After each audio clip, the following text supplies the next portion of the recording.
Good morning, everyone, and here we are back on Tabletop Gaza, which is my recreation of Israeli operations into Gaza. Now, apologies, there is a bit of compression going on. There's always compression in scale modelling.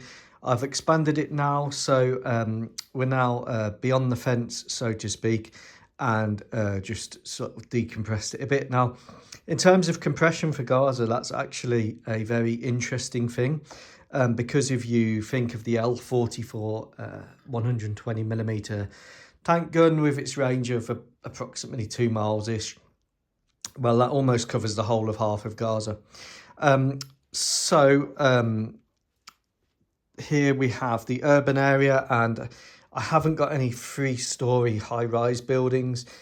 So this Malagasy what if village will have to do. And this one, unfortunately, I'm still in the process of painting and finishing. But everything in war is done against a compressing time frame. So why did Putin choose 2022? Well, because he probably thought in his head that Ukraine would get NATO invitation to join. So compressing time frame, it goes to war.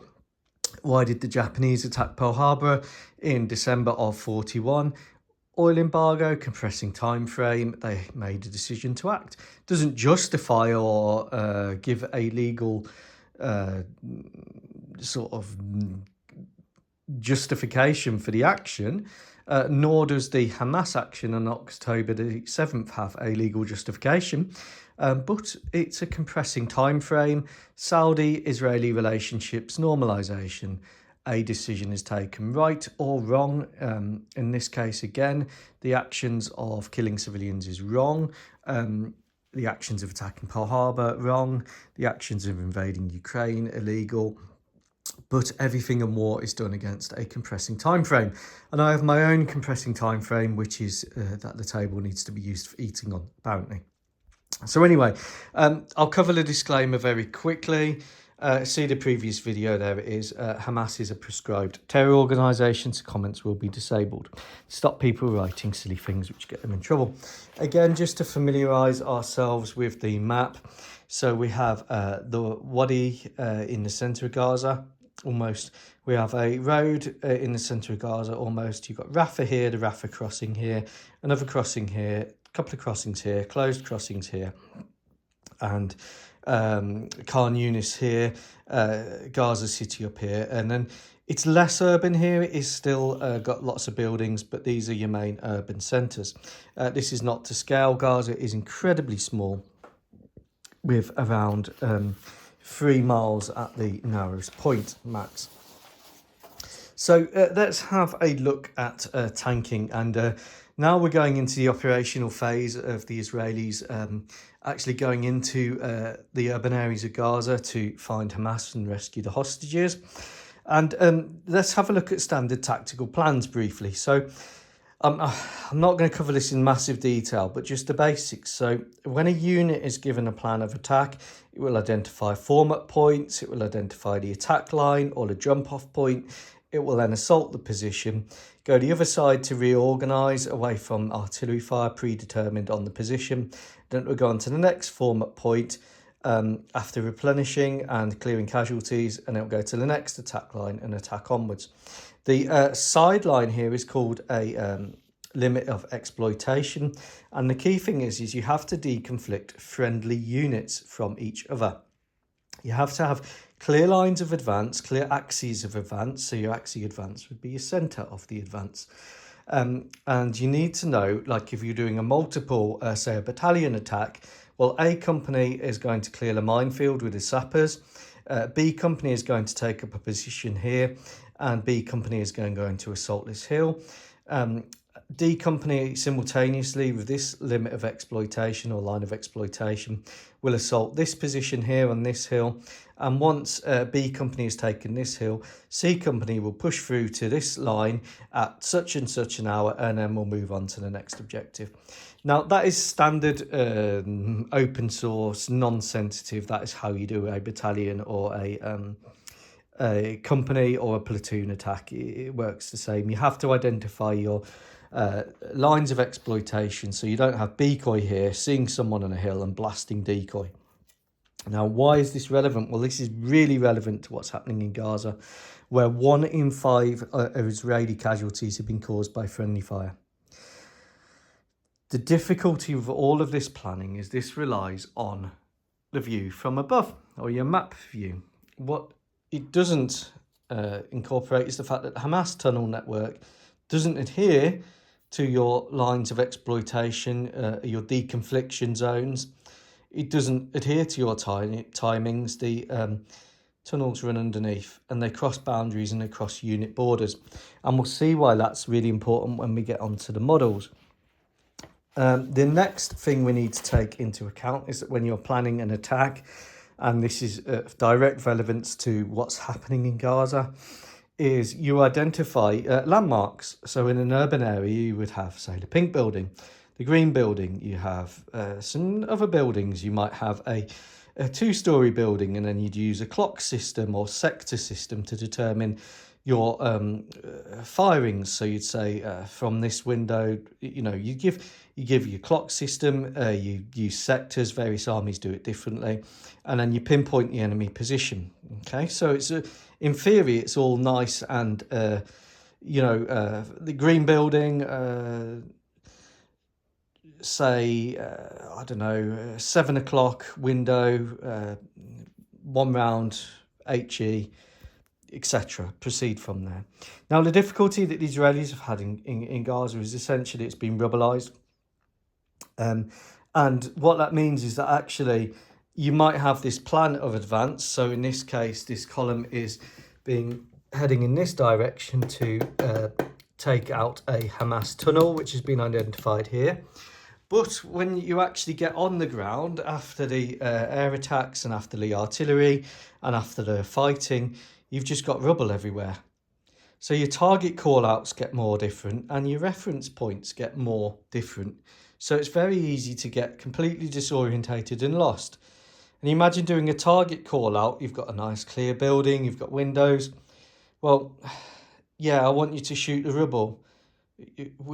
Which rubble? The burned out building. Which burned out building? And it gets incredibly difficult, and that's why the Israelis have found it very complex to operate in it. Now, that has attributed to friendly fire incidents. 1 in 5 Israeli casualties reported to be friendly fire. And they are the most digitally advanced army in the world, pretty much, aside from the Americans. So if they're having 1 in 5 casualties, I think we need to do a bit of learning from that. Now, what has happened is the war has essentially moved on from the initial breaching operations, taking ground, into a urban combat, nasty, bitter, close range stuff. And essentially what the Israelis are playing is a game of whack-a-mole, which is where you hit a mole with an Oma in a game. And then the mole pops up somewhere else and you hit it with the Oma here. Oma is a black country hammer. I call it chumbawumbering because you get knocked down, you get back up again. It's like those annoying targets at the range. Now, I'm not ex-military. I did army cadets, so I'm not ex-military. I'll make that clear. But when you shoot them and they pop straight back up.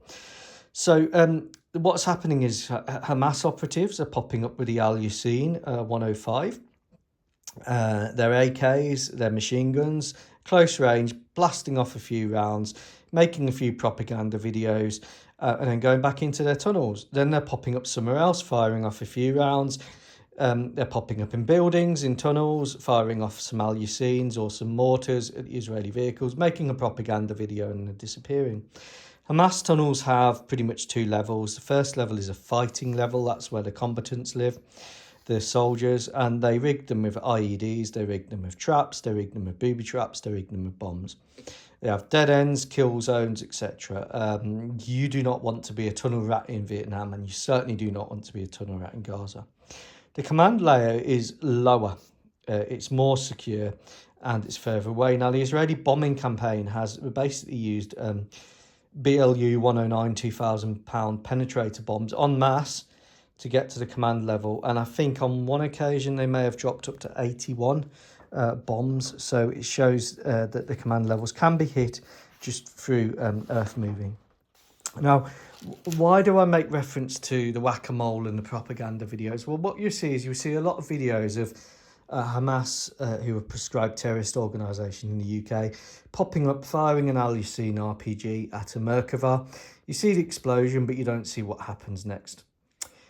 They go back underground. You don't know if the tank's destroyed. You don't know what's happened. And they're using ambushes, but we are unclear of the results. Now, they do use snipers, and there are some really graphic and horrid videos of Israeli soldiers being hit by snipers. And those ones, well, yes, you do see the results. So there is a lot going on, but effectively what you've got is a guerrilla counterinsurgency style war against the Israeli forces, using IEDs, now using bombs, now using rocket launchers at close range. And why they're using the rocket launchers at close range? Well, the reason they're using them at close range is because there is a minimum effective distance for the active protection system. Now here we have the Oilums, who are again at the What If Malagasy combined armour school, and they are pretending to be the enemy, the Op4, and yes, it's a dragon, I know. But what they've done is they've popped out of a tunnel here. They are firing off a very close range against this Malagasy Israeli column, which is stuck because it needs to clear the rubble at the front, so it's using a D9 dozer. It's got itself hemmed in into this urban environment, and they are looking for the weak spots. So here we have a weak spot here at the rear of this engineering vehicle, which is one of my custom Merkavas. Or they could be targeting the front of this M9 Ace, which is pretending to be a teddy bear dozer. And they are firing at close range inside the active protection zone. And they are basically going to fire off their rounds. They're going to make a nice propaganda video for YouTube or for television, and then they're going to go back down their tunnel. Now, the whole thing is watched from up above by Israeli drones, but let's say that they have hit this vehicle here, and this vehicle is now disabled with a crew being injured. They pop back into their tunnel and off they go. So now what you have is you have a column which is blocked in at the front by the rubble, which is still clearing. It's all constrained into this tight, tiny space, and it's stuck. Now, that's not a good position you want to be in as an armoured unit, because then what can happen next is, well, out of this tunnel here, behind this car, here pops out someone with an Al-Yassin 105 and is firing at the Merkava. Again, a nice propaganda video. You see the Al-Yassin fire, you see an explosion, you don't know if it's the trophy system, you don't know if the vehicle's damaged or whatever. Then it goes back into the tunnel. So you've got this going on all the time against the Israeli columns. So how do you respond to this? Well, the first response is, once the tunnel entrances are identified, if they're outside of the immediate vicinity of the crews in the vehicles, then you would call in the airstrikes. So Israel has got the whole plethora of weapons, going from GBU 39 small diameter bombs, inert small diameter bombs, inert Hellfires, Spike missiles, GBU 38s, VLU 109s, GBU, basically 2,000 pound JDAMs. They've got everything. So they can strike these targets, or they can call in artillery, directed artillery fire mortars. They can use the weapons on the Namers. They can use the weapons on the Merkava tanks. Now, let's say that this vehicle has been disabled here. Now you have an extraction problem, and that's why you'll see Israeli vehicles are pretty much fitted with self-extraction kits on the front and rear of the vehicle. And what that means is they can self-extract themselves. But let's say this one is disabled and you've got injured crew. Well, you've now got a problem, because at the rear of your column, whilst the Merkava hasn't taken any hits from the Al-Yassin, its active protection system has done its job. Another Hamas operative pops up here and fires an Al-Yassin into the Humvee. Now you've got a problem, because the Humvee is unarmoured and it's taken some pretty nasty casualties. Now, these operatives here have now been engaged by the Merkava here on Overwatch, and they've been killed. But you've now got a column with a disabled vehicle, you've got a column with injuries here, and you've got badly injured people here, and they're stuck in the middle of this urban sprawl. Thankfully, you've got some overwatch, you've got drones, you've got some cover, but you've still got injured people, and you've got a column which can't move forwards at the minute until the dozer's done its work, and can't move backwards and can't clear itself. So that's where you then see, well, what do you do? Well, you can't land a helicopter in the middle of Gaza. One, it's not big enough. Two, the helicopter would become a vulnerability. And this is the real issue here, because you've either got life ebbing away inside that column, or you've got to send in some form of medical vehicle. Now, most medical vehicles used by NATO, used by the West, are unarmoured. And they can't go in because they'll get basically blown to bits. So then you might need to send in an armoured ambulance, such as this Boxer, which will go up to the casualties. But the problem with that is that's not appropriately armoured to deal with the situation. The Star of David markings unlikely to be protected, and then you get some more operatives popping up, firing the Al Yassin into the unprotected vehicle. So what you'll see a lot of the time is you'll actually see Aksarits or Namers on their own and driving around Gaza on their own. And the only thing I can think of is what they are doing is they're either taking supplies or they are evacuating the wounded using things like the Namer, things like the Aksarit with more protection. So one of the lessons that needs to be learned from the conflict is actually that armoured ambulances need to be as armoured as the vehicles that they're operating with. Now, let's just say, for example, we'll use a different one now. Let's say that this column hasn't come under any fire and it's a different column. But it is still stuck because it's clearing rubble at the front. And what's happened is it's been engaged from close range by some Hamas operatives who have sneaked up, and they've planted a magnetic weapon on the side of the Merkava. And you're starting to see the Israeli army fitting anti-magnetic strips on the side of their tanks. Remind you of Zimmerit, anyone? Now, these bombs are, once they're on there, they can disable or blow up the vehicle. Now, they may not get a total kill, but they may get a mobility kill. And again, then you've got a vehicle stuck in narrow streets. Yes, they're a bit wider than this, but you've got a column which is impeded, potentially with wounded people. Now, there may be then a gunfight because the Namer escorting may open up on the building, and they may open up on this building. The Hamas operatives go down a tunnel, and the Israelis decide to send some infantry in to clear the tunnel. So the infantry go into this building, they clear the building, there's a firefight, they find a tunnel, they come out the tunnel and they pop up over here. Not where they're expected to be. And they've popped up straight into the line of fire of these Merkavas here. They're not expected to be there because the column's over here. They've popped up here. The Merkava sees them, opens fire, and then you've got a friendly fire incident.